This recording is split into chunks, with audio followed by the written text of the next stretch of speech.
ជំរាបសួរនាងខ្ញុំឈ្មោះចន្ទធាគឺជាអ្នកសម្របសម្រួលកម្មវិធីសិក្សាជាតិនៃសាលាបឋមសិក្សាអន្តរជាតិ Paragon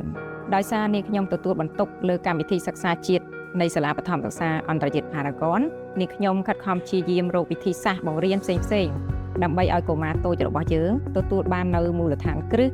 ដែលជាភាសាខ្មែរដ៏រឹងមាំនិងវប្បធម៌ដែលគាំទ្រដល់ការរីកលូតលាស់ទាំងផ្នែកការសិក្សាអាកប្បកិរិយានិងអត្តសញ្ញាណជាតិរបស់ពួកគេក្នុងរយៈកាលជាង1ទសវត្សរ៍កន្លងមកនេះយើងឃើញមានការរីកចម្រើនគួរឲ្យកត់សម្គាល់ក្នុងការអភិវឌ្ឍទៅលើកម្មវិធីសិក្សាភាសាខ្មែរដ៏រឹងមាំនិងសម្បូរបែបយើងបានកែប្រែកម្មវិធីបង្រៀនរបស់យើងដោយរួមបញ្ចូលការរៀនអន្តរកម្មកាន់តែច្រើននិងស្របតាមស្តង់ដារជាតិជាលទ្ធផលសិស្សដែលសិក្សានៅសាលាបឋមសិក្សាអន្តរជាតិ Paragon មិនត្រឹមតែមានទំនុកចិត្តទៅលើភាសាបរទេសរបស់គាត់ទេហើយគាត់ក៏មានមោទនភាពចំពោះបេតិកភណ្ឌរបស់ពួកគាត់ផងដែរភាសាខ្មែរគឺជាមធ្យោបាយសម្រាប់ទំនាក់ទំនងរបស់ខេមរជនការចាប់ផ្ដើមរៀនភាសាខ្មែរដំបូងគឺជួយឲ្យកុមាររបស់យើងគឺមានជំនាញប្រាស្រ័យទាក់ទងដោយផ្ដើមចេញពីការប្រើឃ្លាហើយនិងពាក្យពេចន៍ងាយៗដើម្បីប្រាស្រ័យទាក់ទងជាមួយមនុស្សដែលនៅជុំវិញខ្លួនហើយក៏ដូចជា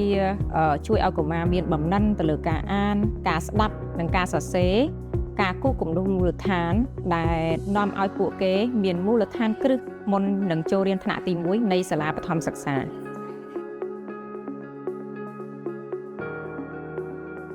ដើម្បីធានាបានការអប់រំប្រកបដោយបរិយាបន្នសមធម៌ gender ហើយនិងការលើកកម្ពស់ការសិក្សាពេញមួយជីវិតសម្រាប់ទាំងអស់គ្នាការសិក្សាភាសាខ្មែរនៅកម្រិតមត្តេយ្យគឺជាការចាប់ផ្ដើមដំបូងដ៏មានសារៈសំខាន់បំផុតព្រោះការសិក្សានេះភាសាខ្មែរគឺជាមុខវិជ្ជាចម្បងទី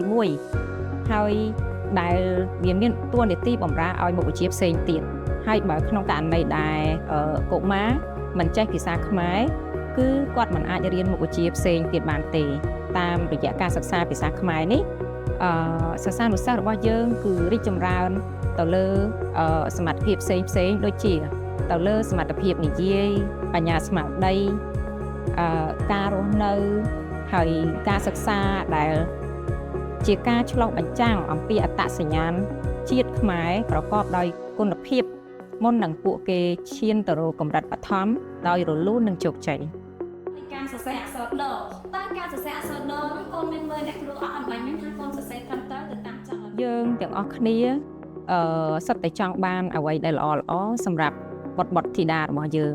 សូម្បីតារូបនាងខ្ញុំផ្ទាល់ក៏អញ្ចឹងដែរហើយការចិញ្ចឹមកូនគឺជាដំណើរមួយដែលពោរពេញទៅដោយភាពរីករាយឧបសគ្គនិងឱកាសជាច្រើនការចូលរួមរបស់មាតាបិតាគឺមានសារៈសំខាន់ណាស់ជាពិសេសសម្រាប់កុមារតូចដែលគាត់ចាប់ផ្ដើមដំបូងហើយកុមារមានភាពរីកចម្រើននៅពេលដែលមាតាបិតាផ្ដល់ពេលវេលានិងបង្ហាញពីចំណាប់អារម្មណ៍តាមក្នុងការរៀនសូត្ររបស់ពួកគាត់ក៏ដូចជាការចូលរួមអានសៀវភៅជាមួយគ្នាការចូលរួមសរសេរហើយនិងការចូលរួមសន្ទនាជាភាសាខ្មែរនៅផ្ទះផងដែរនៅពេលដែលមាតាបិតានិងអាណាព្យាបាលសហការគ្នាបានយ៉ាងល្អជាមួយនឹងលោកគ្រូអ្នកគ្រូនៅឯសាលារៀនកុមារមានភាពកក់ក្ដៅហើយនឹងពួកគាត់នឹងមានកម្លាំងជំរុញទឹកចិត្តឲ្យកាន់តែខំប្រឹងប្រែងរៀនសូត្រនិងទទួលបានក្តីស្រឡាញ់ដែលពេញលេញ